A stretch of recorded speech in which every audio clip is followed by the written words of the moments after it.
RanterInShades here, because that's my first Amendment Rights vlog style. Now last week I was watching a video from a YouTuber named Mary Spender. If you've never heard of her, I'll explain later in this video how I started following her, but she's a British singer-songwriter and music vlogger. She's a good fingerstyle guitarist, and her videos are pretty interesting and even helpful at times. She makes content I definitely recommend watching if you're a musician. Anyway, she posted a video called I Have Questions For You ...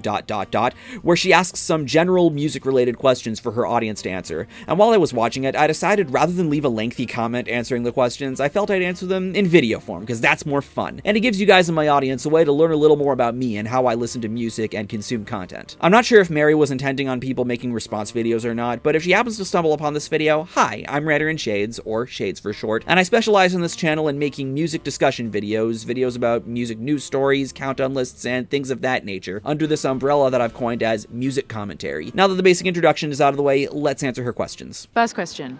How do you listen to music? I don't necessarily mean through headphones or earphones or speakers. I sort of mean, what online streaming service do you use? Do you still buy CDs?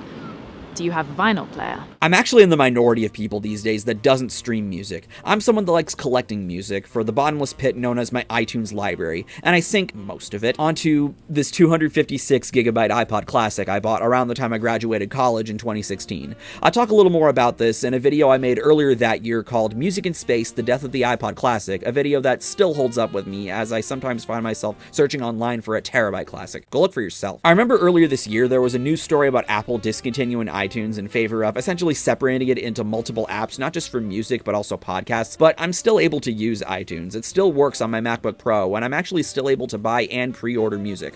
So for the time being, until bands stop having their music available there, and the app disappears and all my music transfers over to the music app or whatever, that's one way I obtain music. Another way is through Bandcamp, of course. Sometimes friends like to send me albums over Facebook that they picked up.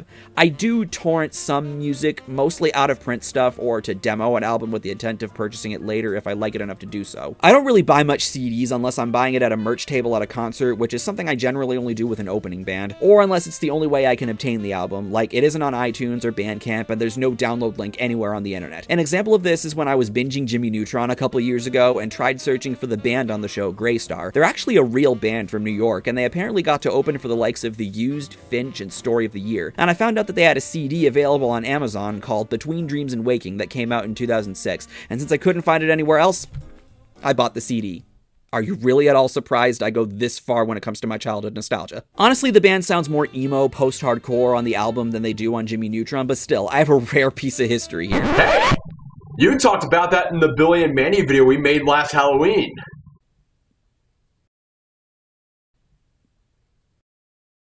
Atticus, can you please not be a fucking whore? Fine, fuck you then. So yeah, I'm super old-fashioned with how I obtain, store, and listen to my music. In fact, there was one time last year where I had a comment of mine featured in a Dickie Dines Show video about inventions that need to exist that really drives the point home about how much of a dinosaur I am.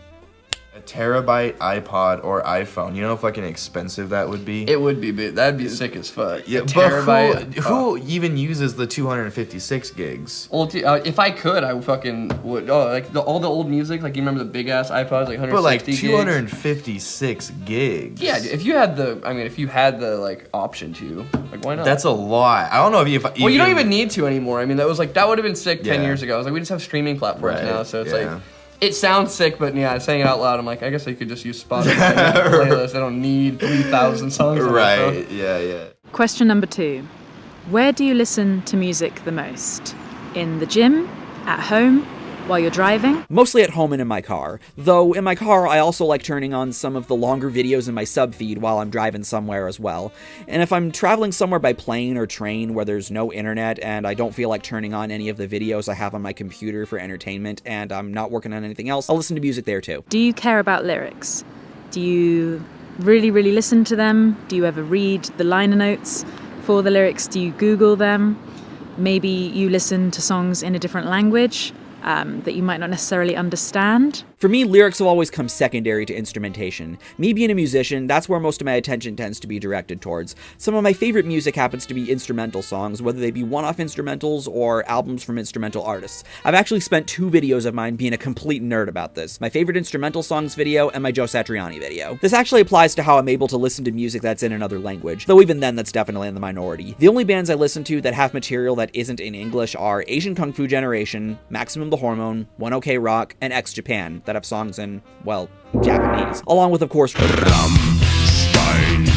sing in German. Other than that, I'm pretty much an ignorant American. My attention mainly goes to chord progressions, tone colors, and what certain instruments are doing. That's not to say I don't care about lyrics at all, they're just something I'll give more focus to later. I'm pretty capable of multitasking with what I'm paying attention to in a song, so I give some thought to what the lyrics are saying, but they are something I tend to Google or go on Genius or Song Meanings for if I'm wanting to look more into them and develop more of an understanding of the song. Of course, this is different with genres like rap, where the lyrics are basically the main focus. Although a particular flow or a particular type of beat are some aspects that get me interested in a rap song, which is why I tend to be really picky with a lot of current rap because I like for it to sound a certain way. The same general process I was describing before of taking in what a song is saying and analyzing it later applies with rap as well. This is also basically my research process when it comes to talking about certain songs for videos like my countdown lists, but this is how I tend to operate with lyrics. Question number 4. Do you prefer fully produced studio tracks or bootleg live versions? Definitely studio albums. I'm not really a fan of live albums, and when it comes to live versions of songs, I prefer watching videos of them on YouTube over listening to them with no visual component. The only exceptions are usually if a live version is the only version of a song that exists.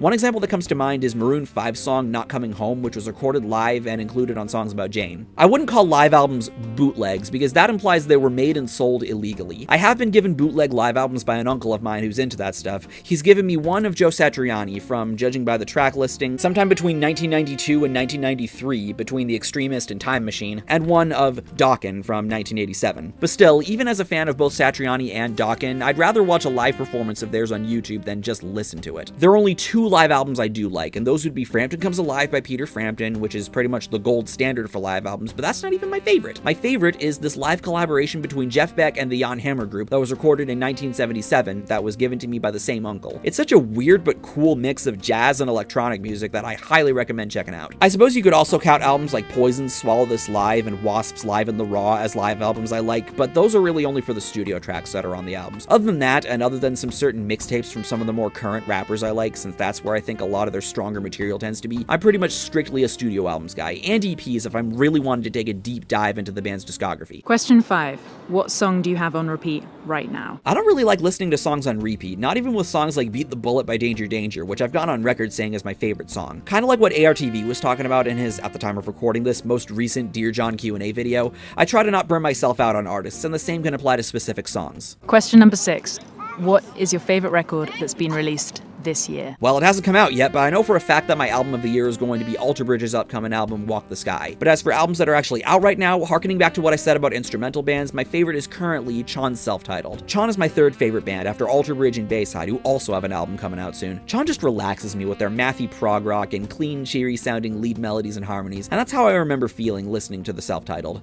Their last album, Homie, was good, but there were a few songs with some EDM elements that I didn't really care for as much, which is what put it below their first album, Grow. But I think the self-titled might actually top Grow. Question 7.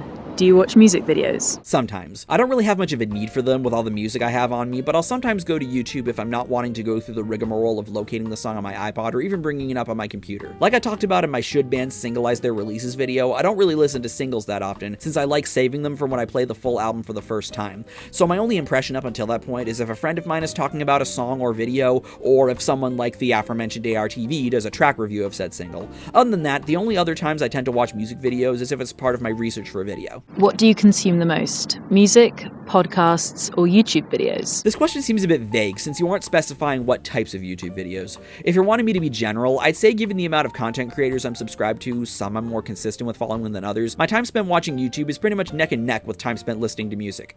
I swear I have a life outside of this. I'm not really much of a podcast guy. I sometimes listen to Shane Told of Silverstein's podcast, Lead Singer's Syndrome. Like yesterday as I'm recording this, I was listening to him interview Anthony Ranieri of Bayside, who he's very good friends with, about their new album, and it really put me on edge with anticipation. I know they're a popular thing for a lot of YouTubers to venture off into, but I'm not really into long-form content in general, though I'd say it really depends on the YouTuber. Like, I'll watch Razorfist Mythos videos because those are really cool and interesting. I'll watch a long video from Armored Skeptic since he's one of my favorite YouTubers of all time, let alone in the skeptic community, and I'll watch the Right Opinions videos, which tend to be pretty long since he's another one of my favorites and is really interesting to listen to, even if I'm not really in the know about the situation he's talking about. And the editing in his videos is god tier. But other than that, I tend to skip a lot of the lengthier videos on my sub feed, but like I said, it really depends on the YouTuber. The only podcasts on YouTube I tend to listen to at all are when I sometimes listen to Pie Guy Rules' Recast and Muse Productions podcast with Rap Critic, the Going Off podcast, mainly to see if it's improved since I made my video on Muse last year. Other than that, when my senpai Tyler Larson did a podcast, I really liked that, and I hope he brings it back. Same with Giant Riella's Giants Cast, that's on hiatus at the moment, or so I've heard, but that's really all the podcasts I care about at the moment. Question number 9. Are you a musician yourself? Are you a singer-songwriter? Are you a guitarist? Some other kind of instrumentalist? Do you have Instagram or YouTube or both? If so, link your accounts. Yes, I am a guitarist. There are some videos I have on my channel where I play guitar, one such occasion being when I won one of the aforementioned Tyler Larson's giveaways, and another was when one of my friends, Official GATG, sent me one of his 7-string guitars.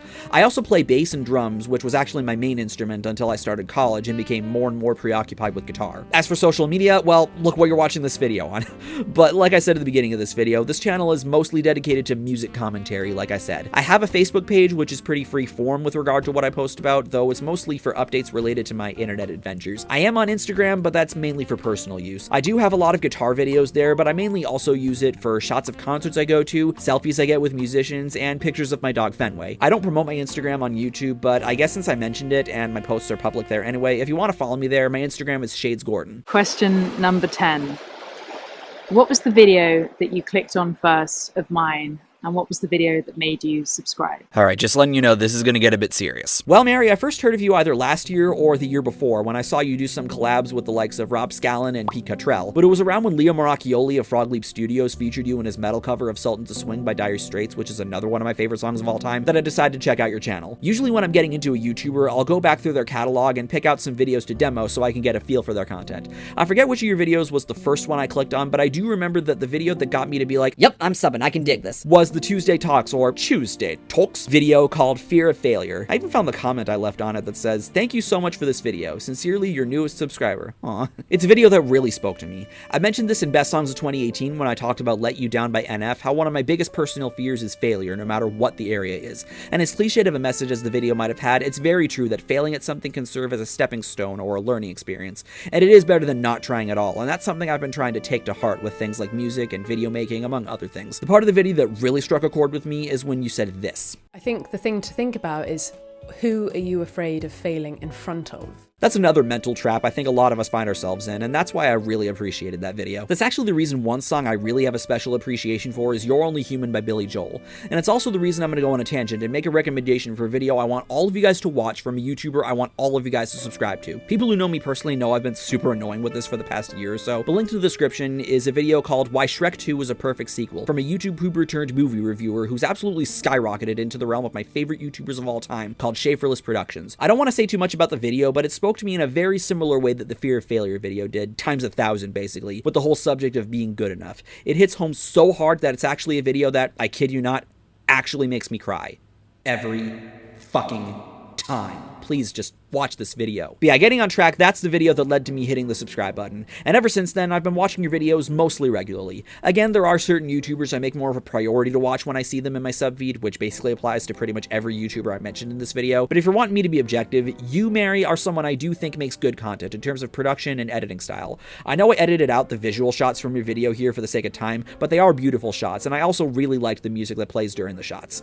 And while your musical style in your original songs might not exactly be my thing, sing. It's not as heavy or eclectic. I definitely recognize that you're a good musician and songwriter. This is the end of my response to this little questionnaire. This was pretty fun to make. It's always nice making a video that's more lighthearted than usual. I hope you guys enjoyed this, and I hope you liked learning some stuff about me. So much like how I answered a series of questions here, I have my own series of questions for you guys in the form of my subscriber feedback survey that's linked in the description for you to check out if you haven't done so already. Other than that, thank you for watching this video, take care, and have a nice day. I'm Shades, and I'll see you next time.